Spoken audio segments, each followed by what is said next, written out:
మంజూరైనటువంటి కళ్యాణ్ లక్ష్మి, షాదీ ముబారక్ చెక్కులు వెంటనే ఇవ్వాలని కోరుతూ ఈరోజు జనజాతి సేన ఆధ్వర్యంలో సంగారెడ్డి ఎంఆర్ఓ దేవదాస్ గారికి వినతి పత్రం అందజేయడం జరిగింది. సంగారెడ్డి టౌన్, సంగారెడ్డి మండలంలో దాదాపు 180 మంది లబ్ధిదారులు షాదీ ముబారక్, కళ్యాణ్ లక్ష్మికి సంబంధించిన చెక్కులు మంజూరై కార్యాలయంలో ఉన్నటువంటి పరిస్థితి ఉంది.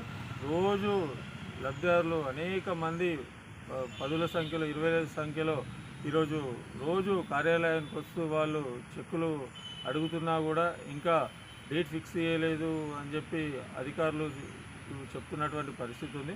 దీంతో లబ్ధిదారులు చాలామంది కూడా తిరిగి వాళ్ళు విసిగిపోతున్నటువంటి పరిస్థితి ఉంది. కాబట్టి ఏవైతే చెక్కులు మంజూరైనటువంటి చెక్కులను ఇంకా లేట్ చేయకుండా వెంటనే ఇవ్వాలని చెప్పి మేము ప్రభుత్వాన్ని కోరుతున్నాం. కాబట్టి ప్రభుత్వం ఈ విషయంలో దృష్టి సారించి ఎవరైతే చెక్కులు మంజూరైనాయో వాళ్ళందరికీ వెంటనే ఇవ్వాలి. మరికొంతమంది కూడా తమ పలుకుబడిని ఉపయోగించి లోపల చెక్కులు తీసుకుంటున్నారన్న సమాచారం కూడా మాకుంది. కాబట్టి ఎవరైతే పేదలు ఉన్నారో ఆ పేదలకు అంతపూర్తి పలుకుబడి ఉన్నటువంటి పరిస్థితి ఉంటుంది. కాబట్టి అందరూ పలుకుబడి ఉపయోగించి తీసుకోవాలంటే అందరూ తీసుకోలేరు.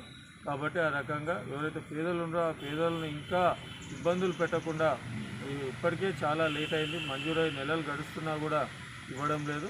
కాబట్టి మంజూరైనటువంటి చెక్కులు వెంటనే ఇచ్చి ఆ పేదలకు న్యాయం చేయాలని చెప్పి మేము ప్రభుత్వాన్ని కోరుతున్నాం.